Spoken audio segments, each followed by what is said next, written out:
Yang ada semuanya? Siapa? Gimana kabar?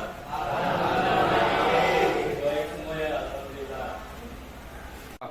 Oke, pada hari ini kita akan melanjutkan pembelajaran masih berkaitan dengan materi teks resensi. Nah, sebelumnya sudah kita bahas sama-sama apa itu resensi, kemudian tujuan resensi, struktur resensi, dan unsur-unsur resensi. Nah, pada hari ini Bapak lanjutkan materi kita dan kalian sudah menuliskan sebuah resensi berkaitan dengan karya fiksi. Nah, hari ini tujuan pelajaran kita adalah mempresentasikan hasil resensi yang dibuat oleh siswa. Sebelum itu, Bapak akan melakukan S-rating. Nama S-ratingnya itu adalah bentuk 0, 1, 2, 3, 4, 5 ya. Jadi nanti sesuai instruksi 0 itu kalian nanti seperti ini gerakannya. Kemudian nanti tepuk 1, tepuk 2, tepuk 3, tepuk 4, tepuk 5. Paham? Nah, sekarang Bapak coba dulu activity yang sudah Bapak sampaikan. Tepuk 1, tepuk 3, tepuk 4, tepuk 0. Oke, tepuk tangan. Nah, di depan kalian itu sudah ada contoh resensi buku, ya, sesuai dengan strukturnya. Resensi itu berisikan judul buku, baru identitas buku, sinopsis, ya, baru nanti ke kesimpulan. Nah, sekarang Bapak akan perlihatkan ke kalian bagaimana contoh resensi yang benar. Ya, di depan atau pada layar HP kalian itu sudah ada namanya sebuah resensi. Ya, yang di sebelah kirinya itu ada sampul bukunya, foto sampul buku. Kemudian ada identitas buku di bagian kanan. Nah, untuk bagian identitas buku ada judulnya. Judul buku itu adalah Filosofi Kopi. Kemudian penulisnya itu adalah Dewi atau Bi Lestari. Penerbitnya itu adalah Trudy Books dan Gagas Media. Kemudian tanggal rilisnya itu adalah tahun 2006. Halamannya 134 halaman. Ya, jumlah halaman juga sama 134 halaman. Nah, di dalam sinopsis itu diceritakan bahwa buku Filosofi Kopi itu bercerita tentang Ben dan Jody. Ben merupakan seorang barista yang handal dalam meramu kopi. Ben dan Jody mendirikan suatu kedai kopi yang disebut dengan Filosofi Kopi. Temukan diri Anda di sini. Ben memberikan sebuah gambaran singkat mengenai filosofi kopi dari setiap ramuan kopi yang disuguhkannya ke kedai tersebut. Ya, kedai tersebut menjadi sangat ramai dan dan penuh pengunjung. Ya, suatu hari seorang pria kaya menantang Ben untuk membuat sebuah ramuan kopi yang apabila diminum akan membuat kita menahan nafas karena saking takjubnya dan cuma bisa berkata hidup ini sempurna, dan Ben berhasil membuatnya. Ramuan kopi yang disebut Ben's Perfecto tersebut menjadi minuman terenak hingga seorang pria datang dan mengatakan bahwa rasa kopi tersebut hanya lumayan enak ya dibandingkan kopi yang pernah dicicipinya di suatu lokasi di Jawa Tengah. Nah, selanjutnya itu pada halaman berikutnya, Ben dan Jody yang penasaran dan langsung menuju lokasi tersebut. Kemudian mereka menemukan secangkir tiwus yang disuguhkan oleh pemilik warung duduk di daerah tersebut. Ben dan Jody meminum kopi tersebut tanpa berbicara sedikit pun. Kopi tersebut memiliki rasa yang sempurna dan ada cerita serta filosofi yang menarik dari kopi tersebut. Ben yang merasa gagal kembali ke Jakarta dengan putus asa untuk mencari tahu cara menghibur temannya. Jody kembali menemui pemilik warung di Jawa Tengah tersebut dan sepulangnya dari sana, dia menghidangkan Ben segelas kopi tiwus dan sebuah kartu bertuliskan, kopi yang Anda minum hari ini adalah kopi tiwus. Ya, walau tak ada yang sempurna, hidup ini indah begini adanya. Dan akhirnya Ben sadar bahwa dia selama ini mengambil jalan hidup yang salah, dan Ben juga sadar bahwa hidup ini tidak ada yang sempurna.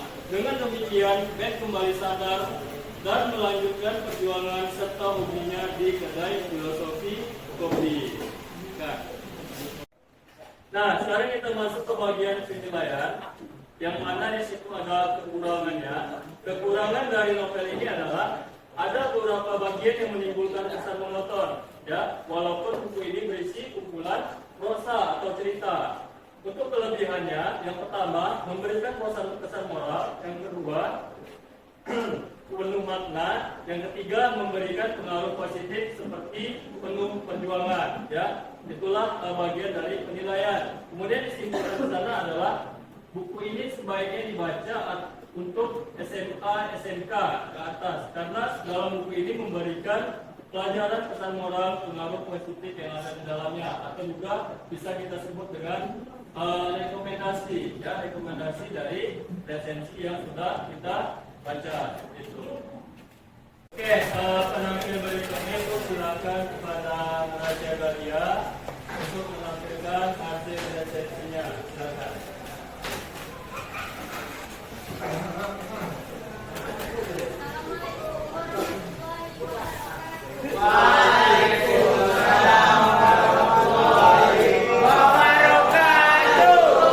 Baiklah, di sini saya akan mempresentasikan hasil resensi novel yang telah saya baca. Judulnya Ivana Fajri, penulis Lisa Saraswati, penerbit PT Bukunik Kreatif Karya, tahun terbit 2018. Sinopsis: Hindia Belanda adalah tempat Ivana dan orang tuanya tinggal. Sebelum tinggal di Hindia Belanda, Ivana dan orang tuanya tinggal di Belanda. Namun ada beberapa faktor yang membuat Ivana harus pindah. Saat pertama kali mereka menginjakkan kaki di London atau pribumi, mereka sekeluarga tidak disambut baik. Namun ada seorang keluarga yang menanti-nanti kedatangan mereka, yaitu Gunawan. Berbulan-bulan pun berlalu, hingga kedua keluarga menjadi sangat dekat. Suatu ketika, istri atau ibu Ivana hamil. Orang-orang mengetahui sangat bahagia. Suatu ketika, Peter atau ayah Ivana berbicara dengan temannya yang berasal dari Belanda yang bernama Charles. Peter mengatakan bahwa ia akan menamai anaknya dengan nama Ilada. Sahabatnya yang mengetahui hal itu marah. Namun Peter tetap bersikeras. Charles pun hanya bisa diam. Tibalah akhirnya menuju melahirkan. Peter dengan senang hati memberi nama anak itu dengan nama Dimas. Warga Irlanda yang mengetahui hal itu sangat senang karena ternyata tidak semua orang Belanda itu jahat. Akhirnya warga Irlanda menjadi dekat dengan keluarga Van Dijk. Saat Dimas sudah tumbuh besar, ia mulai bersekolah bersama Ivana di Nederland atau Belanda. Namun saat Dimas memperkenalkan dirinya, ia selalu dihina. Dimas yang merupakan anak penyabar, ia hanya bisa diam. Namun Ivana yang mengetahui hal itu sangat marah. Pada suatu ketika, ada seorang gadis cantik yang menghina Dimas. Namun Dimas kagum dengan kecantikannya. Ivana yang mendengar bahwa sang adik dihina, ia langsung menampar Elizabeth atau gadis itu. Dan hal tersebut membawa Ivana dan Dimas ke ruang kepala sekolah. Mereka diperingati oleh kepala sekolah bahwa mereka tidak boleh macam-macam dengan Elizabeth karena ayahnya merupakan letnan kolonel tertinggi pada saat itu. Ivana pun menyetujui hal itu karena Dimas. Hari pun berlalu. Saat itu Dimas sedang menggambar. Lalu datang Elizabeth. Dimas dengan cepat membuang gambar tersebut. Lalu Elizabeth mengambil gambar itu dan terlihat sangat tenang. Mulai dari sanalah Dimas dan Elizabeth sering bermain bersama. Namun sang kakak tidak mengetahuinya. Hingga tiba datang berita duka, yaitu Dimas akan pindah ke Bandung. Akhirnya mereka pun berpisah. 1 tahun kemudian, keluarga Elizabeth juga pindah ke Bandung. Saat Elizabeth bertemu dengan Dimas, Elizabeth berpesan bahwa jangan mencarinya lagi. Pada saat itu, Dimas menceritakan semuanya ke Ivana. Ivana yang mengetahui bahwa adiknya menyukai Elizabeth hanya bisa diam. Hingga suatu ketika ada sebuah peristiwa yang membuat keluarga Van Dijk menyesal. Pada saat itu ada pertemuan keluarga Van Dijk dan keluarga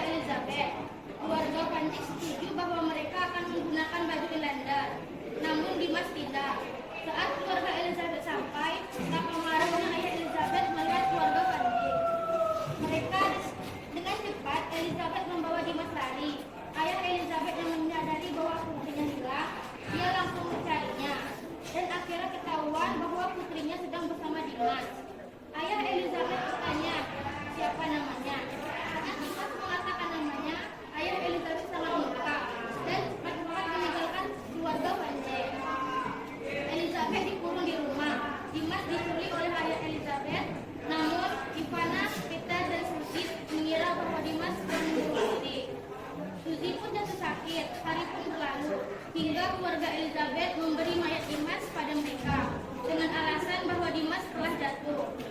Ivana yang melihat kondisi adiknya yang penuh dengan luka cambuk, ia langsung murka.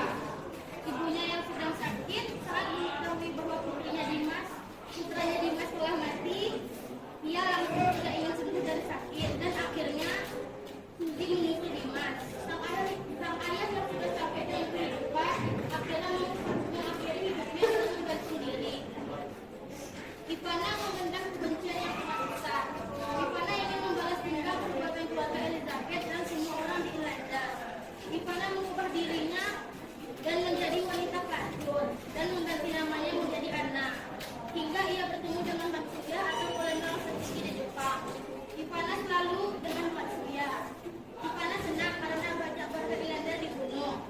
Warga Irlanda pun hanya bisa diam melihat Ivana yang tertawa. Tiba suatu ketika saatnya keluarga Elizabeth yang mereka datangi. Namun saat itu datang teman masa kecil Ivana, yaitu anak Uyawan yang bernama Saiful. Aku tahu bahwa Anna adalah Ivana, namun Ivana tidak mengaku. Tapi Saiful tetap menunggu Ivana hingga tiba saatnya Ivana dan Matsuya pergi ke tempat Elizabeth. Ivana sempat berbicara dengan salah satu warga Irlanda. Betapa kagetnya Ivana bahwa ternyata selama ini warga Irlanda tahu bahwa anak itu adalah Ivana. Ivana menahan nangis dan merasa bersalah. Di tengah perjalanan menuju rumah kolonel Belanda tinggi, Ivana tampak pucat. Ia pun mencium tangannya hingga mereka sampai di tempat Elizabeth dan membunuh semua orang di sana. Namun mereka tidak menemukan adanya sang kolonel atau ayah Elizabeth.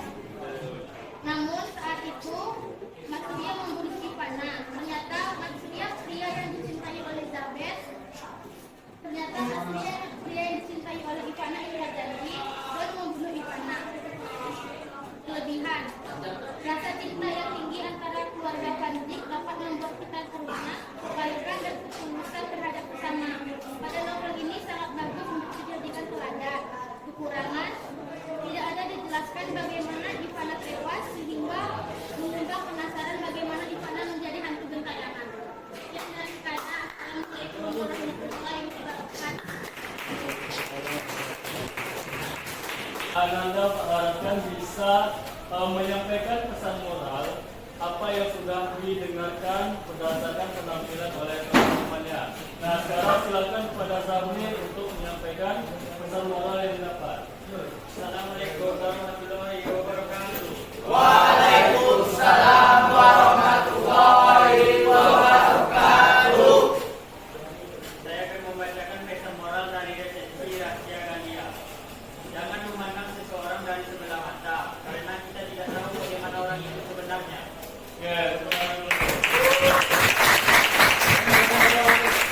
Kepada Ananda Abel untuk menyampaikan pesan moral yang didapat. Terima kasih kesempatannya. Pesan moral yang saya dapat itu jangan terlalu percaya seseorang, apalagi seseorang yang baru dikenal. Oke. Selanjutnya pada Ananda Rizky untuk menyampaikan hasil ubat waliknya berupa pesan moral yang didapatkan. Silakan. Pesan moral dari cerita resensi Rahasia Galia itu sebaiknya sebagai sama manusia kita harus menganggap bahwa diri kita sama. Jangan semena-mena terhadap perbedaan, karena dari perbedaan akan terlahir hal yang baik. Oke.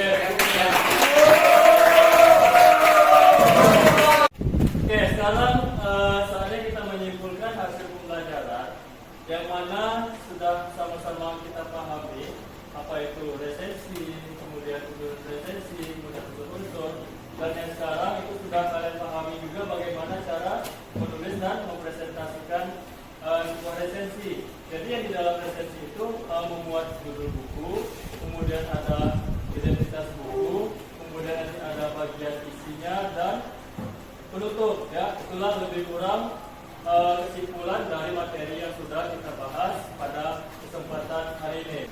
Siap, Kak. Baiklah, marilah kita baca doa menurut kepercayaan masing-masing. Berdoa dimulai. Bismillahirrahmanirrahim.